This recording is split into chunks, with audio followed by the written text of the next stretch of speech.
Phone ట్యాపింగ్తో నాకు సంబంధం లేదు, అదంతా ఉన్నతాధికారులకు తెలుసు. ఎస్ఐబి చీఫ్ నా డ్యూటీ మాత్రమే చేసిన ఆ సిట్ విచారణలో ప్రభాకర్ రావు వెల్లడి. చాలా ప్రశ్నలకు తెలియదు, గుర్తులేదంటూ జవాబు. ఎస్ఐబి డేటా ధ్వంసం రివ్యూ కమిటీ పరిధిలోని అంశం. తాను ఆదేశించినట్టు ఆధారాలుంటే చూపాలని ఎదురు ప్రశ్న. 8 గంటలు కొనసాగిన విచారణ రేపు మళ్ళీ రావాలని సిట్టు ఆదేశం అట. ఏంది తాను అంటే ఏమైనా దొంగతనం చేయమని ఉత్తర్వులు ఇస్తాడు? దొంగతనం చేయండి, మోసం చేయండి, ప్రజల్ని కొట్టండి, ఫోన్లు ట్యాప్ చేయండి ఉత్తర్వులు ఇస్తాడు ఎవడన్నా?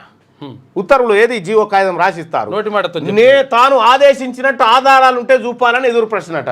ఫస్ట్ ఫోన్ ట్యాప్ చేయనండి. వీనంత లుచ్చగాడు ఎవడలేడిగా. ఎందుకు వాడు రిటైర్ అయిన తర్వాత కూడా తెచ్చాలనే కూర్చున్నబెట్టి వీనితోటి మొత్తం కేసీఆర్ కుటుంబం వీనితో డ్రామా ఆడిపించింది. ఫోన్ ట్యాపింగ్ కేసులో ప్రధాన నిందితుడైన ఎస్ఐబి మాజీ చీఫ్ ప్రభాకర్ రావు సోమవారం సిట్ విచారణకు హాజరయ్యారు. ఫోన్ ట్యాపింగ్తో తమకు ఎలాంటి సంబంధం లేదని చెప్తూనే అదంతా ఉన్నతాధికారులకు తెలుసునని ఆయన చెప్పారు. తాను ఎస్ఐబి చీఫ్గా తన డ్యూటీ మాత్రమే చేశారని తెలిపారు.